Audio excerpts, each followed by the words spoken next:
God.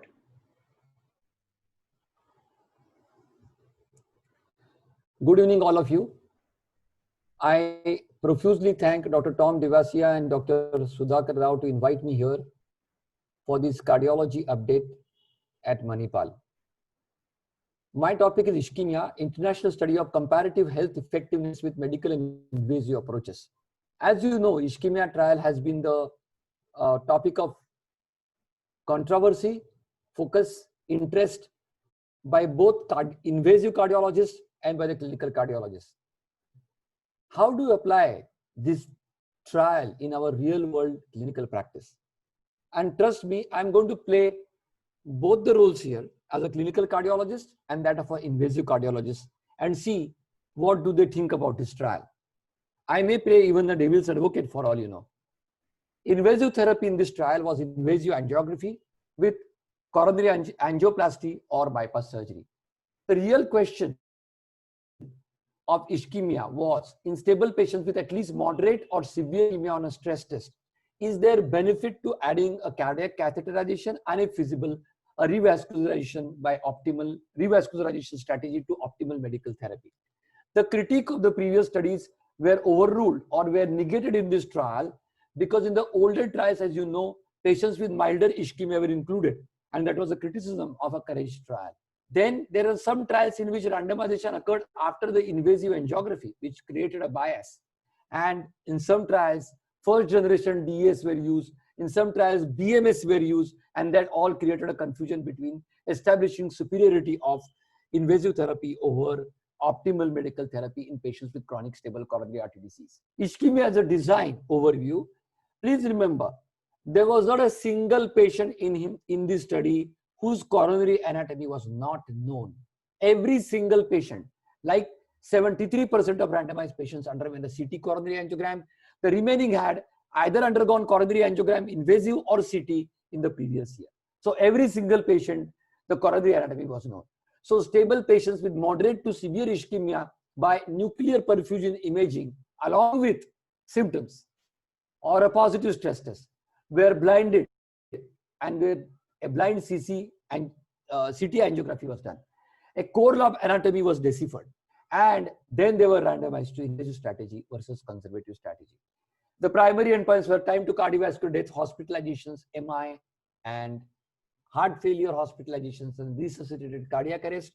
The major secondary endpoint was the quality of life, which was a separate presentation, of course.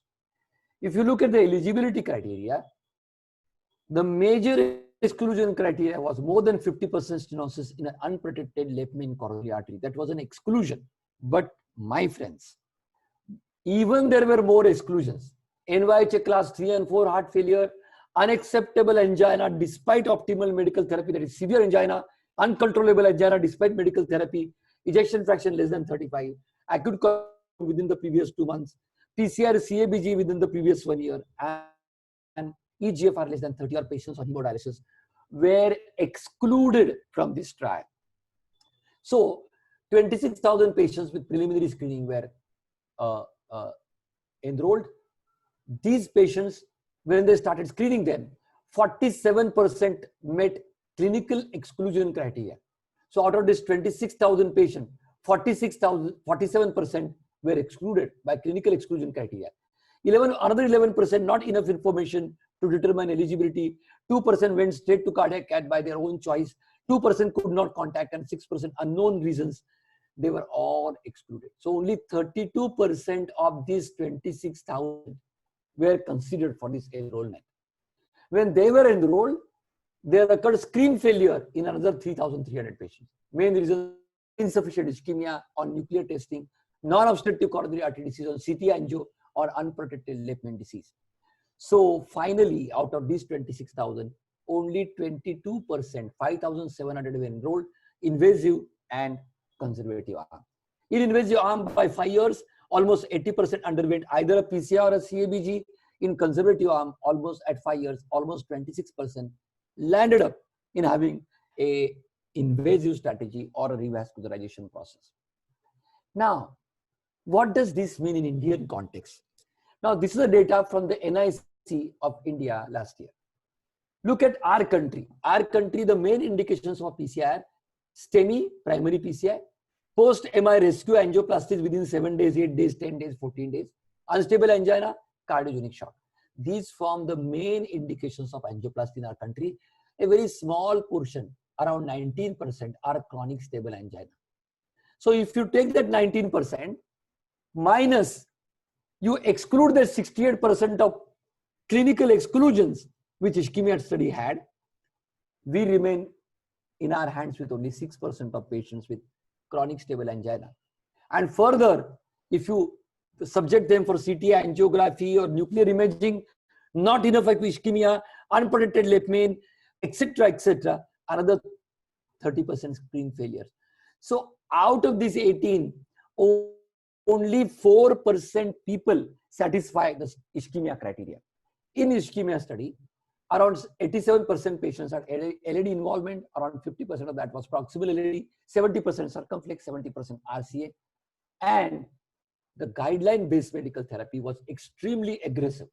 Smoking cessation, more than 30 minutes of walk, blood pressure measurement blood pressure control less than 130, LDL less than 70, achieving ideal BMI and maintaining HbA1c below 7 were one of the goals of the therapy. And at least 4 drug regimen, aspirin, statin, ACE and beta blocker were given to all, P2Y12 inhibitor to those who underwent intervention, and ezetimibe and evolocumab to those who could not achieve LDL despite maximally tolerated dose of statin. What does that mean? That means this was a very rigorous medical therapy. On the top of that, these medicines were provided free of cost. There was frequent consultations, pill count, adherence to medications was tested, regular blood tests to meet target levels, and at follow-up visits, consulting with a psychologist for smoking cessation, dietitian for weight control, and rehabilitation physiotherapy specialist for exercise protocols. Mind you, so this was the rigor, this was the integrity, this was the conviction, this was the attitude of the impeccable optimal medical therapy in ischemia trial. Now, may I ask you a question? How many patients in this country on medical therapy, so-called medical therapy, must be getting a rigorous or a enthusiastic, supervised, completely free medical care like this? And the answer to this question is very, very simple. Practically none. 81% were adherent to medication, 95% were on statins, 25% on ezetimibe, and all these targets, BP, LDL, triglycerides, HbA1c, smoking cessation by more than 90% were achieved rigorously in all patients. So please remember, this medical arm was one of the most tailored, guideline recommended therapy arm, supervised with attitude, conviction, and with patient education. Now look at cardiac catheterization. The conservative arm, 28% landed up in cardiac catheterization at the end of 4 years because 14% of they had suspected or a confirmed event. These events could be easily picked up because these patients were under supervision.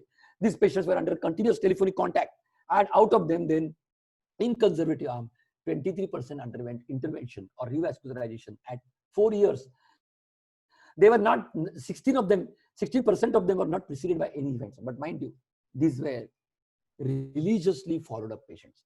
And out of those who underwent an intervention, 75% had PCI and 25% had CABG. So if you look at the primary outcome, it didn't differ significantly at 4 years. But look at this, the curves have started diverging at around 2 years. They continued to diverge. And it would be anybody's guess if the trial would have continued up to 8 years, how much these curves would have diverged or whether they would have converged. So this was a primary outcome. Look at the cardiovascular death and MI. Again, the curves are diverged at 2 years, continued to diverge till 4 years. Not statistically significant, yes, I agree. But nobody would know if the trial would have continued for another 2 years or 3 years, what would have happened. Cardiovascular death, no significant difference. All-cause death, no significant difference. But I request, my friends, we need to look beyond. And if you look at the MI, procedural MI were a little higher in the invasive arm. In fact, much higher than that in FAME2 studies. They were FFR guided studies. This was angiographically guided PCI. The MI's rate was 2%, which is higher periprocedural MI. But look at this, after 1 year, the spontaneous MI, the curve started diverging and invasive arm did much better. In fact, it is the spontaneous MI which decide the patient's outcome. Hospitalizations for unstable angina, again, were much, much lesser in invasive arm. One has to remember that. In our country, where people are staying in 3-tier cities, 2-tier cities, and 4-tier cities, where even medical facilities may not be as good. If you look at the pre-specified important subgroups, this is very beautiful and very interesting. People who are having core lab eligibility criteria, look at them. They were benefited by invasive strategy. People are core lab ineligibility, they were benefited with conservative arm. And if you look at the subgroup analysis, patient assigned to the invasive strategy had greater improvement in angina-related health status than those assigned to the conservative strategy. And this is further analysis in patients with left ventricular dysfunction by Renato Lopez et al. And this showed that, look at these first two bars, LV between 30, below 35 were excluded, we know that. But between 35 and 45, cardiovascular death or MI and primary endpoint substantially better in the invasive arm. So people with left ventricular dysfunction behaved much better with invasive strategy. And it's the same thing showing this is conservative. These two are conservative and invasive with left ventricular preserved function, but left ventricular depressed function. The invasive arm fared much worse than the invasive arm, which is in red. So please remember the cumulative incidence curves and primary outcome according to, when you study according to LV dysfunction, the LV dysfunction arm, invasive arm was better. So what are the strengths of ischemia trial? A rigorous design requiring presence of obstructive epicardial coronary artery disease on a CT angio.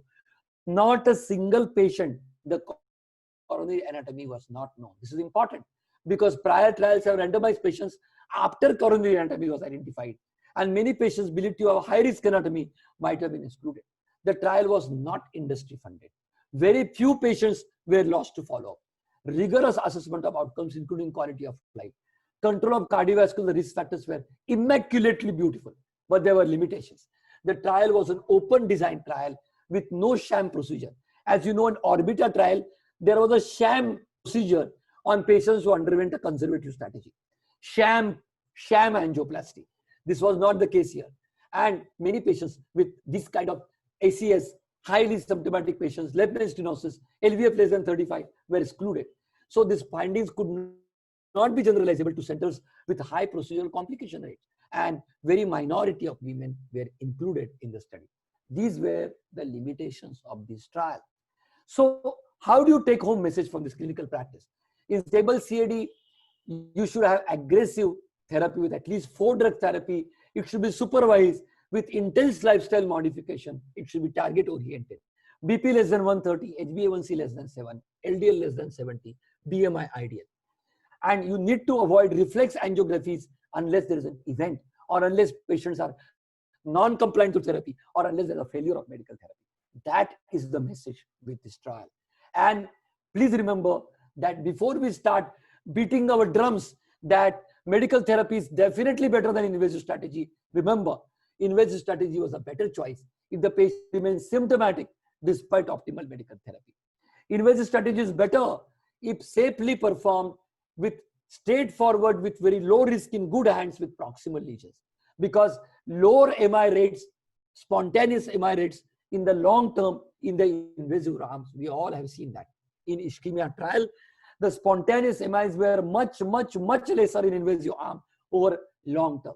So if somebody could do a good PCI, a safe PCI, a beautiful PCI, or proximal LED lesion in an invasive arm, that could be much better. If patient is staying in remote areas, medical therapy, unsupervised medical therapy could prove dangerous. If patient is non-compliant, the medical therapy could do dangerous. And the patient has no access to immediate tertiary care facility, again, medical therapy could prove dangerous. So if the patient fails to control his angina on medical therapy, definitely invasive strategy is better. Also, if the patient is younger, more active, frequent traveler, less angina, better quality of life with invasive therapy. So please remember, don't start beating your drums saying that ischemia means medical therapy and angioplasty or medical therapy and revascularization are equal, though they are not. So if you compare the FAME, which showed 35% reduction in FFR guided angioplasty versus angiographically guided angioplasty, and FAME2, which showed FFR guided angioplasty much better than medical therapy or angio guided angioplasty, angiographic guided angioplasty, ischemia has proven that angio guided PCI is equal to medical therapy in most of the patients. I'm saying most of the patients, but not those with recent ACS, not with recent angioplasty within last 1 year, not those with ejection fraction less than 35%, not those with medically uncontrollable angina, not those with large area of ischemia who are non-compliant to therapy, not those who don't want to follow a supervised, adequate, optimally guided, aggressive medical management. Those patients who cannot do that, for them, medical therapy is not the question. So the take-home message from the Indian concept is this study does not apply to recent unstable angina, recent MI, Lehmann disease, severe symptomatic angina not responding to medical therapy, left ventricular dysfunction with an EF of less than 35. Also, I showed you ejection fraction between 35 and 45. Also, invasive strategy has done much, much better than conservative strategy. Those with previous angioplasty or bypass surgery, those without the knowledge of coronary anatomy, don't just tell them that medical therapy is good enough for you. Please remember, ischemia trial, there was not a single patient in whom coronary anatomy was not known.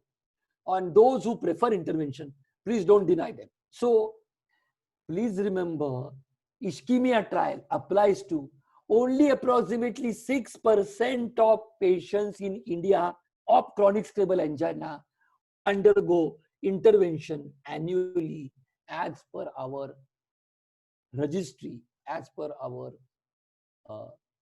interventional registry. Remember that. So as the clouds become lesser and lesser, we can see the ships better and better. So we know the path better. We know the picture better.